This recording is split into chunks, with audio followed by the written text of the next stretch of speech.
لو أنزلنا هذا القرآن على جبل لرأيته خاشعا متصدعا من خشية الله. قرآن قرآن قرآن زندہ باد. إن الحمد لله نحمده ونستعينه ونستغفره ونؤمن به ونتوكل عليه ونعوذ بالله من شرور أنفسنا ومن سيئات أعمالنا.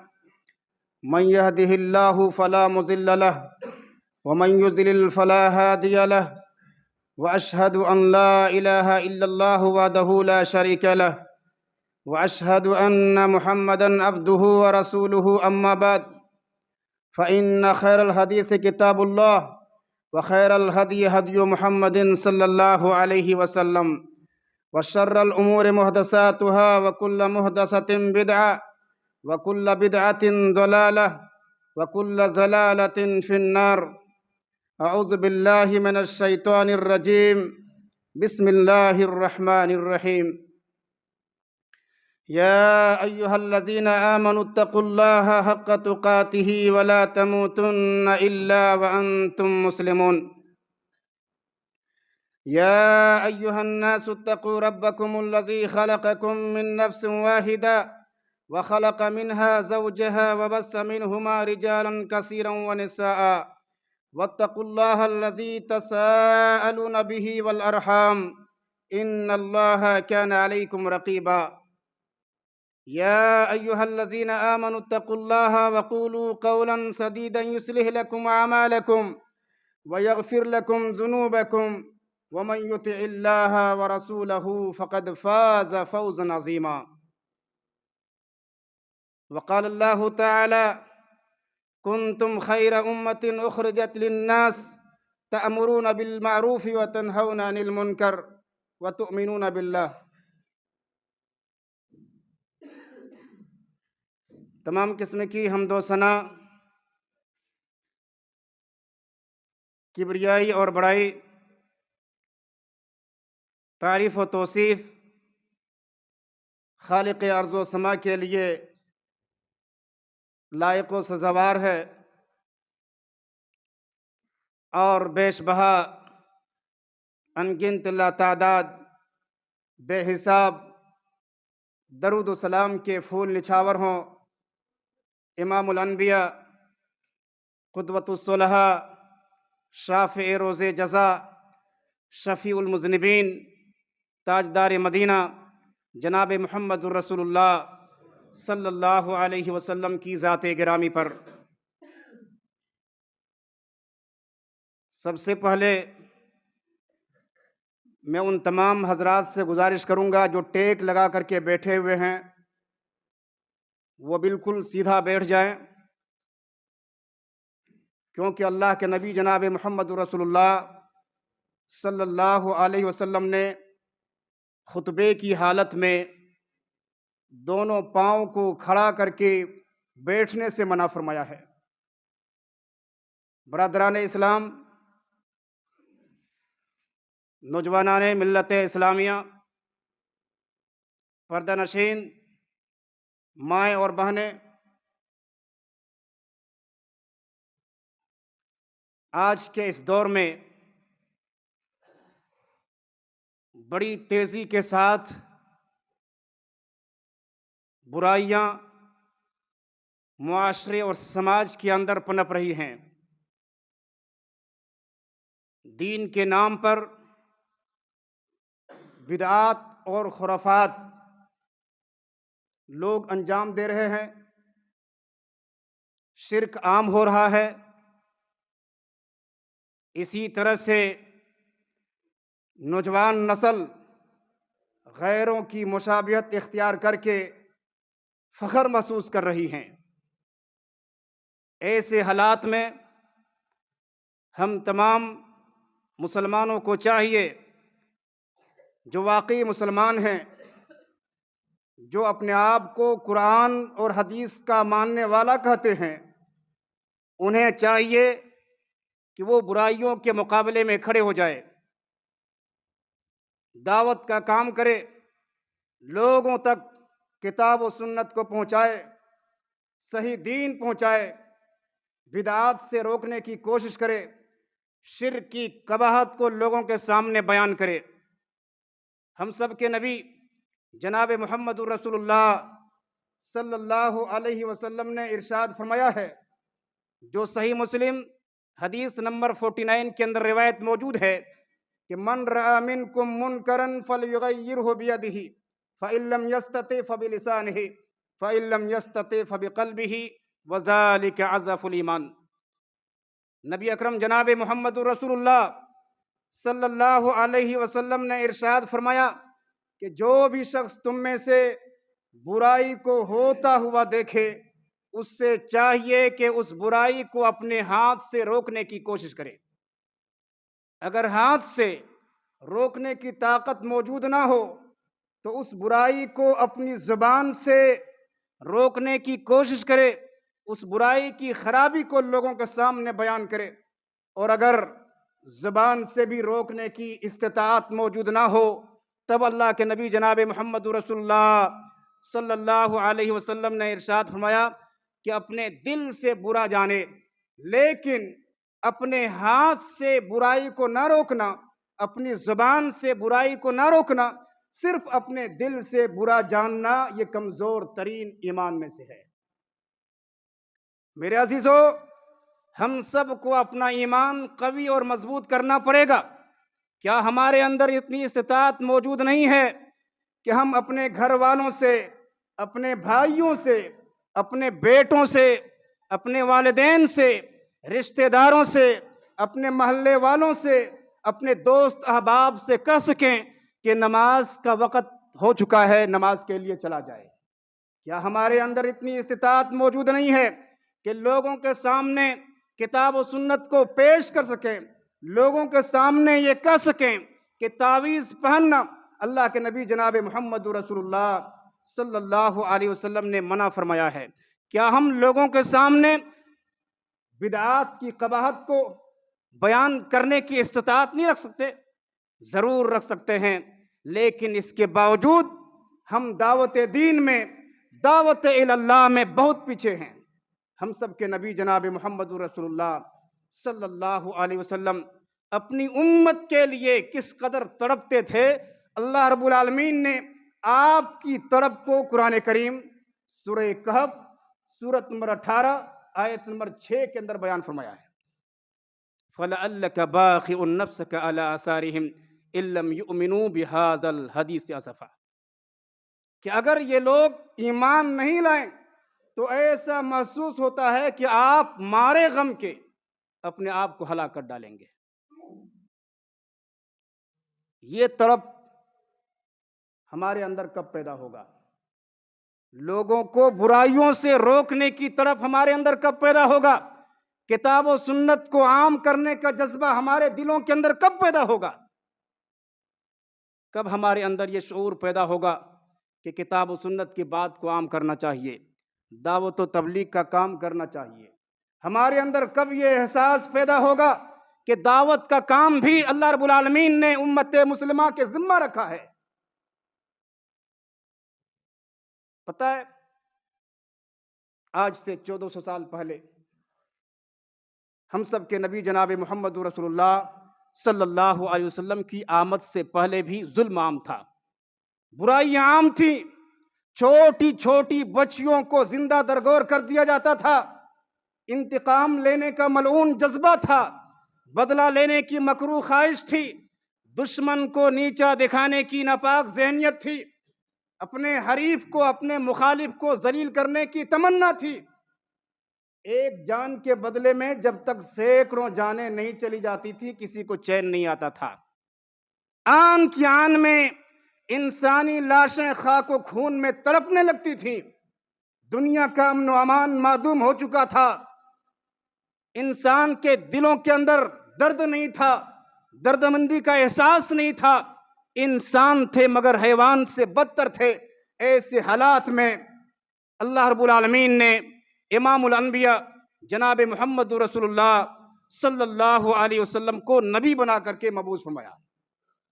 اور جب اللہ کے نبی جناب محمد رسول اللہ صلی اللہ علیہ وسلم اس کائنات کے اندر مبعوث ہوتے ہیں تو اللہ کے حبیب صلی اللہ علیہ وسلم لوگوں کو اس ظلمت قدا سے باہر نکالتے ہیں اور انسان کو وہ مقام عطا کرتے ہیں کہ تاریخ اس کی مثال نہ قبل کے زمانہ میں کبھی پیش کر سکی ہے اور نہ بعد کے زمانہ میں کبھی پیش کر سکے گی۔ آپ دیکھ لیجئے قرآن کو اٹھا کر کے اسلام نے انسان کو کیا مقام دیا ہے۔ پڑھیے قرآن کریم سورہ بنی اسرائیل سورۃ نمبر 17 آیت نمبر 70 کہ وَلَقَدْ كَرَّمْنَا بَنِي آدم۔ اللہ تعالیٰ بیان فرماتا ہے کہ ہم نے اولاد آدم کو بڑی عزت دی ہے۔ آپ اٹھائیے قرآن کریم سورۃ المائدہ سورۃ نمبر 5 آیت نمبر 32 کے اندر اللہ رب العالمین نے بیان فرمایا ہے کہ من قتل نفسا بغیر نفس او فساد فی الارض فکأنما قتل الناس جميعا، کہ جس نے کسی ایک انسان کو بلا وجہ قتل کر دیا تو گویا کہ اس نے پوری انسانیت کو قتل کر دیا ہے۔ اسلام نے یہ مقام انسانوں کو عطا کیا ہے۔ اسی طرح سے جس دور میں عورتوں کا کوئی مقام نہیں تھا، عورتوں کی کوئی عزت نہیں تھی، نکاح کے عجیب و غریب طریقے معاشرے کے اندر رائج تھے، ایسے حالات میں اللہ کے نبی جناب محمد رسول اللہ صلی اللہ علیہ وسلم نے عورتوں کو جو مقام دیا ہے، ماں کا مقام دنیا کے تمام مردوں سے زیادہ دیا ہے، بیٹوں سے بھی زیادہ، باپ سے بھی زیادہ، بھائیوں سے بھی زیادہ۔ اٹھائیے آپ حدیث صحیح بخاری پڑھیے، صحیح بخاری کتاب الادب حدیث نمبر 5971 کے اندر روایت موجود ہے۔ اللہ کے نبی جناب محمد رسول اللہ صلی اللہ علیہ وسلم سے ایک صحابی نے سوال کیا، من احق الناس بحسن صحابتی، یا رسول اللہ صلی اللہ علیہ وسلم میرے حسن سلوک کا، میری خدمت کا سب سے زیادہ مستحق کون ہے؟ امام کائنات نے فرمایا کہ تیری والدہ۔ اس نے 3 بار یہی سوال دہرایا تھا کہ یا رسول اللہ صلی اللہ علیہ وسلم میری خدمت کا سب سے زیادہ مستحق کون ہے؟ امام کائنات نے 3 بار یہی جواب دیا تھا کہ تیری والدہ۔ پھر جب انہوں نے 4تھی مرتبہ سوال کیا تب اللہ کے نبی جناب محمد رسول اللہ صلی اللہ علیہ وسلم نے ارشاد فرمایا کہ تیرے والد گرامی۔ اسی طرح سے نیک بیویوں کے تعلق سے اللہ کے نبی جناب محمد رسول اللہ صلی اللہ علیہ وسلم نے ارشاد فرمایا، صحیح مسلم حدیث نمبر 1467 کے اندر روایت موجود ہے کہ الدنیا کلھا متاع وخیر متاع الدنیا المرأۃ الصالحہ، دنیا ساری کی ساری پونجی ہے، دنیا سارا کا سارا مال ہے، دنیا ساری کی ساری دولت ہے، ان تمام دولتوں میں سب سے بہترین دولت المرأۃ الصالحہ، نیک بیوی ہے۔ یہ آواز کب بلند ہوئی تھی؟ یہ صدا اس وقت بلند ہوئی تھی جس وقت اس دنیا کے اندر انسان کی کوئی قدر و قیمت نہیں تھی۔ اللہ کے نبی جناب محمد رسول اللہ صلی اللہ علیہ وسلم نے لوگوں کو اس ظلمت قدا سے اپنی دعوت کے ذریعے سے باہر نکالا، اور جب اللہ رب العالمین نے ہم سب کے نبی جناب محمد رسول اللہ صلی اللہ علیہ وسلم کو اس کائنات کے اندر مبعوث فرمایا، 3 سال تک خفیہ طور پر دعوت کا کام کرتے رہے۔ سب سے پہلے نبی اکرم جناب محمد رسول اللہ صلی اللہ علیہ وسلم کی دعوت سے جنہوں نے اسلام کو قبول کیا تھا ان کا نام حضرت خدیجہ رضی اللہ تعالیٰ عنہ ہے۔ الجامع الصغیر حدیث نمبر 4743 کے اندر روایت موجود ہے کہ خدیجہ بنت خویلد اول نساء المؤمنین اسلاما، کہ حضرت خدیجہ رضی اللہ تعالیٰ عنہ نے سب سے پہلے اسلام کو ایکسپٹ کیا تھا، اور مردوں میں جنہوں نے سب سے پہلے اسلام کو قبول کیا تھا، حق بات کو قبول کیا تھا، ان کا نام حضرت ابوبکر صدیق رضی اللہ تعالیٰ عنہ ہیں۔ آپ پڑھیں گے سنن ترمذی حدیث نمبر 3734 کے اندر روایت موجود ہے کہ اول من اسلم من الرجال ابو بکر، کہ مردوں میں جنہوں نے سب سے پہلے اسلام کو ایکسپٹ کیا اس کا نام حضرت ابوبکر صدیق رضی اللہ تعالیٰ عنہ ہے۔ اور چھوٹی عمر میں، کم سنی میں جنہوں نے سب سے پہلے اسلام کو ایکسپٹ کیا تھا، حق بات کو قبول کیا تھا، لوگ ان کو حضرت علی المرتضیٰ کے نام سے جانتے ہیں۔ اور پھر ان تینوں کے بعد حضرت خدیجہ رضی اللہ تعالیٰ عنہ کے بعد حضرت ابوبکر صدیق رضی اللہ تعالیٰ عنہ کے بعد اسی طرح سے حضرت علی المرتضیٰ کے بعد جنہوں نے اسلام کو قبول کیا تھا ان کا نام زید بن حارثہ اور ام ایمن رضی اللہ تعالیٰ عنہما ہیں۔ اور پھر ان تمام حضرات کی کوششوں کے نتیجے میں اس دنیا کے اندر اسلام کا دائرہ پھیلنا شروع ہوا۔ 3 سال کے بعد اللہ رب العالمین نے امام کائنات جناب محمد رسول اللہ صلی اللہ علیہ وسلم کو علی الاعلان دعوت کا حکم دیا۔ اللہ رب العالمین نے قرآن کریم سورہ ہجر سورت نمبر 15 آیت نمبر 96 کے اندر بیان فرمایا ہے، فَاصْدَعْ بِمَا تُؤْمَرُ۔ اے نبی اکرم جناب محمد رسول اللہ صلی اللہ علیہ وسلم، آپ کو جو حکم ملا ہے آپ علی الاعلان اس کو کیجئے۔ اسی طرح سے اللہ رب العالمین نے قرآن کریم سورۃ الشعراء سورت نمبر 26 آیت نمبر 214 کے اندر بیان فرمایا ہے، وَأَنذِرْ عَشِيرَتَكَ الْأَقْرَبِينَ۔ اے نبی اکرم صلی اللہ علیہ وسلم، آپ اپنے رشتہ داروں کو، آپ اپنے قرابت داروں کو ڈرائیے۔ عزیزان اکرامی، جب اللہ رب العالمین نے ہم سب کے نبی جناب محمد رسول اللہ صلی اللہ علیہ وسلم کو علی الاعلان دعوت کا حکم دیا، آپ صلی اللہ علیہ وسلم نے علی الاعلان دعوت کا کام کیا، لوگوں کو اللہ کی طرف بلایا، لوگوں کے سامنے اللہ کی شان کو بیان کیا، اللہ رب العالمین کی طاقت کو لوگوں کے سامنے بیان کیا اور کہا، اے دنیا کے لوگوں، جس نے آسمان کو پیدا کیا ہے، جس نے زمین کی تخلیق کی ہے، جس نے چاند اور سورج بنائے ہیں، وہی ایک اللہ عبادت کے لائق ہے۔ آپ پڑھیں گے صحیح بخاری حدیث نمبر 4801 کے اندر حضرت عبداللہ ابن عباس رضی اللہ تعالیٰ عنہما سے مروی ہے کہ اللہ کے نبی جناب محمد رسول اللہ صلی اللہ علیہ وسلم صفا پہاڑی پر چڑھ گئے تھے۔ صفا خانہ کعبہ سے لگ کر کے ایک پہاڑی کا نام ہے صفا۔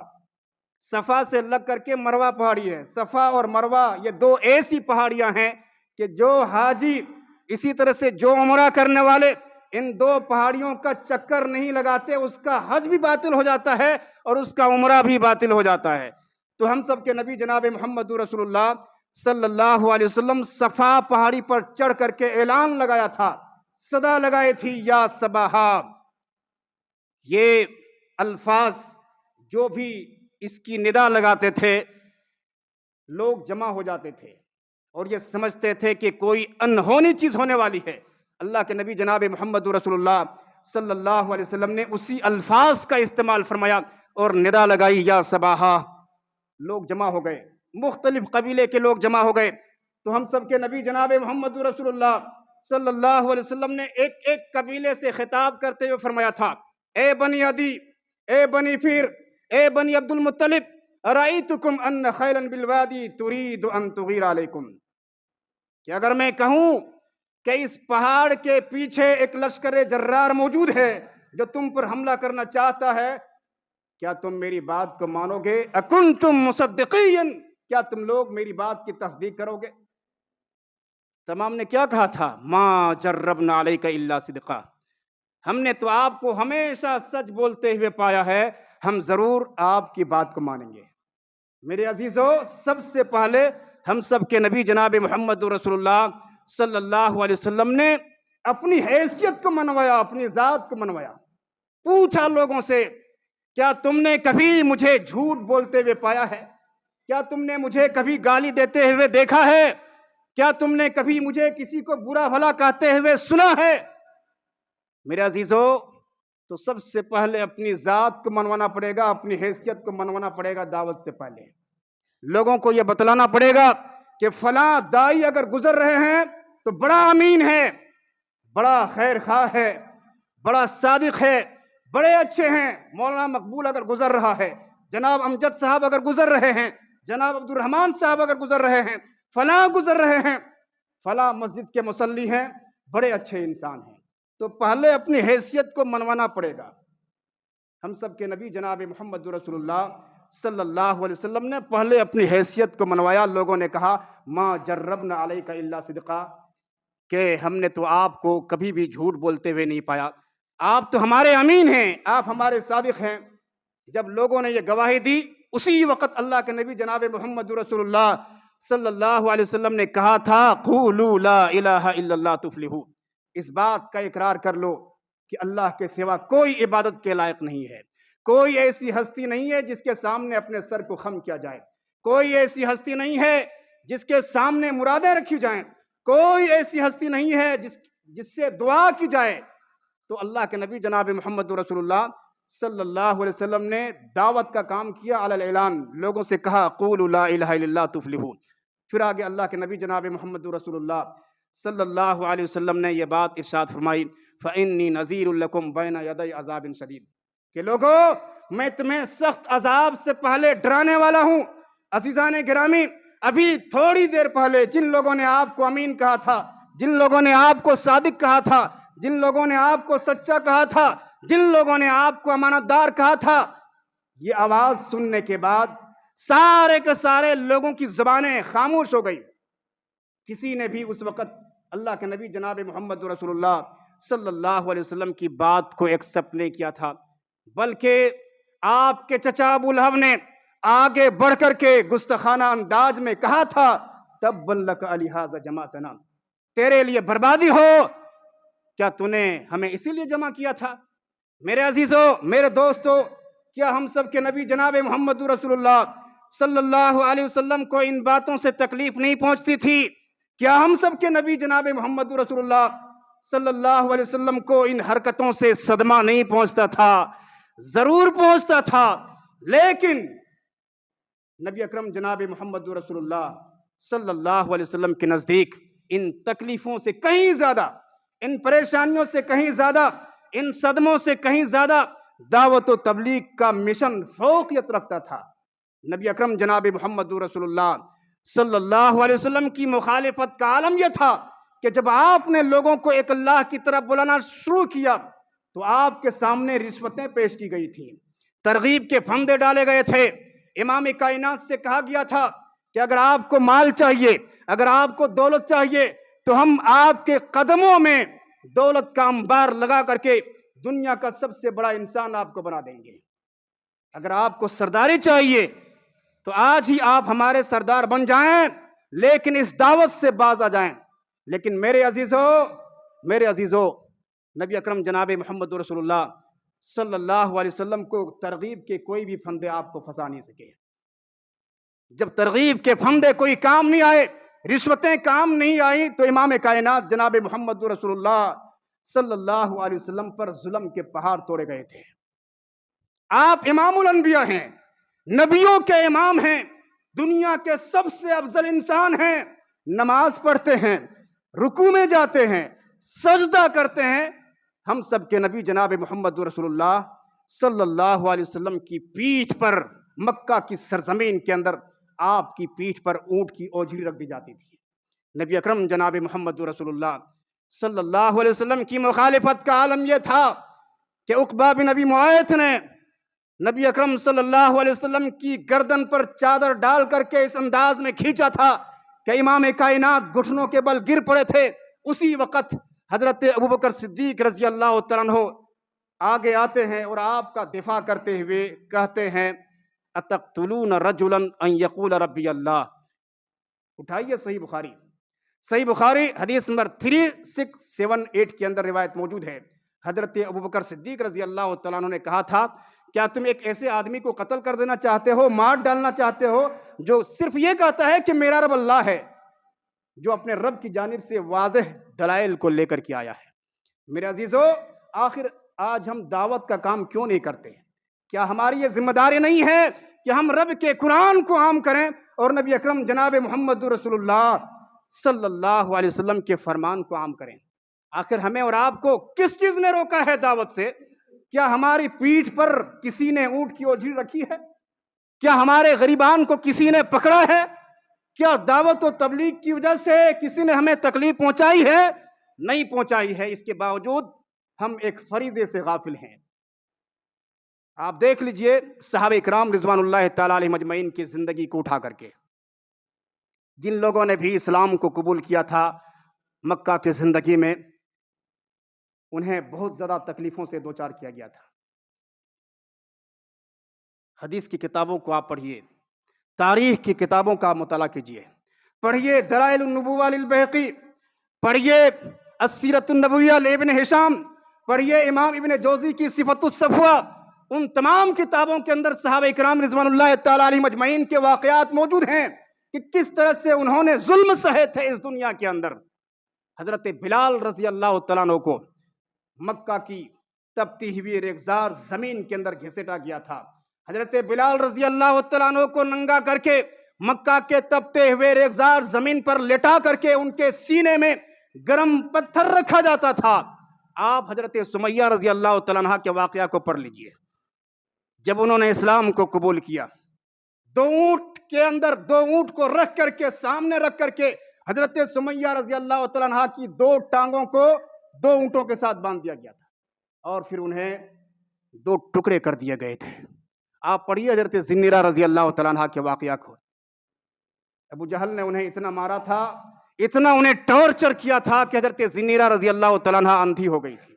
آپ پڑھیے حضرت عثمان غنی رضی اللہ تعالیٰ عنہ کے واقعہ کو کہ انہی کے چچا نے حضرت عثمان غنی رضی اللہ تعالیٰ عنہ جیسے مالدار انسان کو کھجور کے تنے میں باندھ کر کے مارا تھا.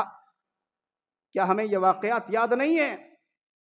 کیا ہم یہ نہیں سنتے ہیں کہ ہم سب کے نبی جناب محمد رسول اللہ صلی اللہ علیہ وسلم طائف گئے تھے اسلام کا پیغام پہنچانے کے لیے، امن کا پیغام پہنچانے کے لیے، تو لوگوں نے آپ کا استقبال نہیں کیا تھا بلکہ شہر کے اوباش اور بدماش بچوں کو نبی اکرم صلی اللہ علیہ وسلم کے خلاف ابھارا تھا.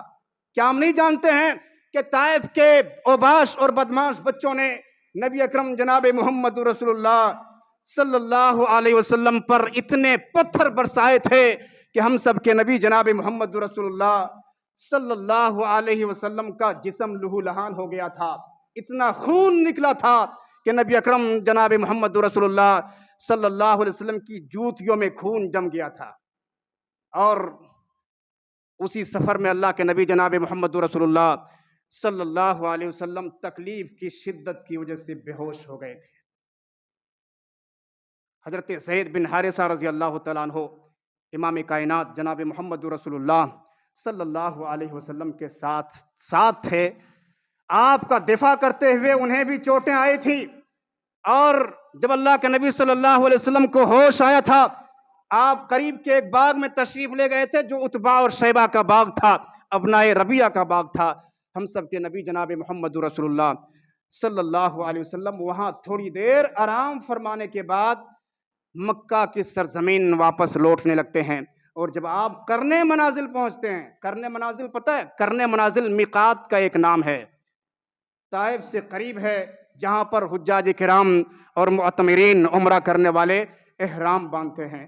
جب اللہ کے نبی صلی اللہ علیہ وسلم وہاں پر پہنچے تھے، تب جا کر کے آسمان سے جبریل علیہ السلام کی معیت میں پہاڑوں کا فرشتہ حاضر ہوا تھا، اور آپ صلی اللہ علیہ وسلم سے اجازت وہ طلب کر رہے تھے کہ اگر آپ کی اجازت ہو تو یہ 2 پہاڑیاں آپس میں ملا دیا جائے اور یہ سارے کے سارے بدماش لوگ ختم ہو جائیں.